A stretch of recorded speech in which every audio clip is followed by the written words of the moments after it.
안녕하세요. 여러분들의 면역과 건강을 책임지는 강남 허준 박용환 원장입니다. 이번 편에서는 과일을 건강하게 먹는 법에 대해서 알려드리려고 합니다. 보통 과일이라고 하면 건강한 음식이라고 떠오르잖아요. 그런데 과일이 위험할 때가 있습니다. 언제 먹으면 위험한지, 그리고 어떻게 먹으면 건강하게 먹을 수 있는지에 대해서 알려드릴게요.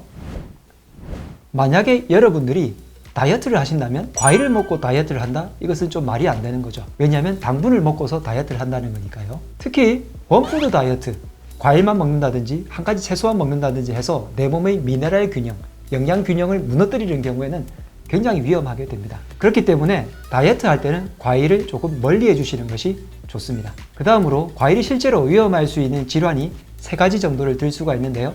모두 당 때문에 생기는 것이 기본적이긴 합니다. 첫 번째는 지방간이 있는 분들입니다. 지방간과 더불어서 내장지방이 쌓이게 되고 이상지질혈증이 생겨서 우리 몸에 피가 끈적해지게 되면 당분과 탄수화물이 너무 지나치게 많이 들어오게 되면 피가 더 많이 끈적해져서 문제가 생깁니다. 내장지방, 지방간 이런 진단을 받으신 분들은 과일을 많이 삼가 주시는 게 좋겠습니다. 두 번째 질환은 당뇨인데요. 당뇨 환자분들은 다들 아시겠지만 과일을 먹는 것만으로도 당이 확 오르게 됩니다. 당뇨 환자분들의 식단을 살펴보면 GI 수치라는 것을 통해 가지고 환산을 해서 내가 하루에 먹을 수 있는 과일의 양을 정해 놓은 건데요. 1교환 단위가 배 같은 경우에는 4분의 1조각, 사과는 3분의 1조각, 바나나와 단감은 2분의 1조각, 그 다음에 포도 같은 경우에는 19알 이 정도를 먹었을 때가 안전한 당의 수치라는 거죠. 그래서 하루 종일 내가 과일을 먹었을 때 그 정도의 양을 너무 넘어서진 않는지를 체크해 보는 게 좋겠습니다. 세 번째 질환은 신부전이라는 질환이 있는데요. 신부전 같은 경우에는 콩팥이 제기능을 하지 못해서 우리 몸의 피를 걸러줄 때 무리를 많이 하게 되는 질환입니다. 이때 칼륨이라는 것이 너무 많이 들어오게 되면 신장이 무리가 가기 때문에 고칼륨 혈증이라는 현상이 생기게 되고요. 몸이 떨린다든지 마비가 된다든지 심하면 부정맥까지 가게 되어서 굉장히 위험할 수가 있습니다. 칼륨을 높이는 음식 중에서는 여러 가지의 채소들과 과일도 포함되어 있으니까 신부전인 환자분들은 과일을 드실 때는 굉장히 조심하셔야 되겠죠. 과일을 어떻게 하면 우리가 안전하게 먹을 수 있을지에 대해서 말씀드려 볼게요. 첫 번째, 과일은 낮에 공복 시간에 드시는 것이 좋습니다. 간혹 아침 식사를 과일로 대체하시는 분들이 있는데요. 과일만 아침에 드셨을 경우에는 당이 쭉 올라갔다가 과일의 당은 떨어지게 싶거든요. 당이라는 것은 아침에 천천히 올랐다가 천천히 떨어지는 것이 좋은데 당을 쭉 올렸다가 갑자기 떨어지게 되면 몸에서 그만큼 충격이 높아지게 됩니다. 그래서 저혈당 증상에 빠지거나 그런 충격이 계속 왔다 갔다 하게 되면 고혈당으로 가서 결국 당뇨로 빠질 수도 있다는 거죠. 음식과 함께 과일이 섞어서 먹게 되면 소화불량을 일으키게 되고 그것 때문에 팽만감이라든지 속이 더부룩한 증상들을 자꾸 만들게 됩니다. 특히 위염, 십이지장염, 대장의 어떤 문제라든지 설사를 자주 하시는 분들 같은 경우에는 과일을 꼭 없애주시는 것이 좋겠고요. 과일을 드실 때는 식사와 식사 중간에 배가 비었을 때 공복 시간에 드시는 것이 좋겠습니다. 두 번째 과일을 먹는 법은 껍질째 먹자는 겁니다. 과일을 과육만 먹게 되면 지금까지 쭉 설명드린 당분만 섭취를 하게 되는데요. 사실 우리가 과일을 먹을 때 건강하다고 하는 부위는 어디에 있냐면 껍질에 굉장히 많습니다. 건강한 성분이라고 여겨지는 비타민, 미네랄, 그리고 여러 가지 항산화 성분들이 전부 어디에? 껍질에 몰려 있거든요.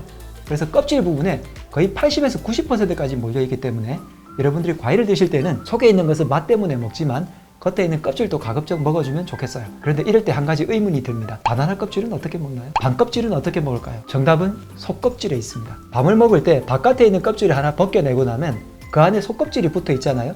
이 속껍질이 율피라는 한약재 명도 붙어 있습니다. 왜 한약재 명이 붙었을까요? 그만큼 효과가 좋기 때문이죠. 이 겉껍질을 밥에 지어서 넣어 먹는 그런 방법도 있는데 기왕에 여러분들이 밤을 드실 때는 안에 있는 알맹이, 하얀 알맹이와 더불어서 바깥에 있는 속껍질도 함께 조금 드셔주시면 저 같은 경우에는 그 맛이 사실 고소한 맛을 내기도 하는데 익숙하지 않으면 조금 떫은 맛이 나겠지만 그 껍질 부분에 영양가가 가장 높다는 거 기억해 주시고요. 축구를 하거나 마라톤을 하시는 격한 운동을 하시는 분이 바나나를 찾는 이유 중에 하나가 바나나에 있는 칼륨이라든지 비타민 K가 근육 회복을 좋기 때문이라고 알려져 있습니다. 그런데 이런 영양 성분이 어디에 많이 들어있냐면 껍질 부분에 많거든요. 드시는 방법은 2가지가 있습니다. 첫 번째는 속껍질을 숟가락으로 파가지고 이렇게 먹는 거고요. 두 번째 방법은 껍질 전체를 차로 우려내가지고 끓여서 우려내서 먹는 방법입니다.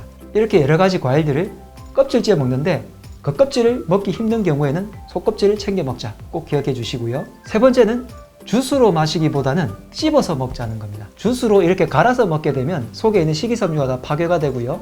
그 다음에 주스로 먹게 되면 우리 몸 안에 들어가서 흡수가 너무 빨라지기 때문에 당을 굉장히 급격하게 높이게 됩니다. 네 번째는 미리 잘라두고 먹는 것보다는 먹기 직전에 잘라서 먹는 게 좋고요. 잘라서 보관을 할 때 20분이 넘게 되면 산화가 굉장히 빠르게 됩니다. 바깥에 이렇게 갈변하잖아요. 그것이 바로 산화되는 증거 중에 하나인데요. 기왕에 건강하게 먹으려면 미리 잘라두는 것보다는 먹기 직전에 자르는 것이 좋겠죠. 다섯 번째는 과일도 색깔별로 골고루 먹자는 겁니다. 여러 가지 과일들과 채소들이 색깔이 있는 이유가 그 색깔에 해당하는 미네랄과 비타민 그리고 항산화 성분들이 다 종류가 다르기 때문이에요. 그래서 한 가지 종류의 과일을 먹는 것보다는 색깔별로 골고루 먹게 되면 다양한 성분들이 내 몸에 섭취될 수 있고, 한 가지 색깔의 과일만 먹는다면 혹은 한 가지 부위의 과일들만 먹는다면 이런 것들이 몸에 들어와서 한쪽으로 영양이 치우쳐지게 됩니다. 채소를 드실 때도 마찬가지인데요. 뿌리, 줄기, 잎, 열매까지 다양한 부위들을 골고루 드시는 것이 좋겠습니다.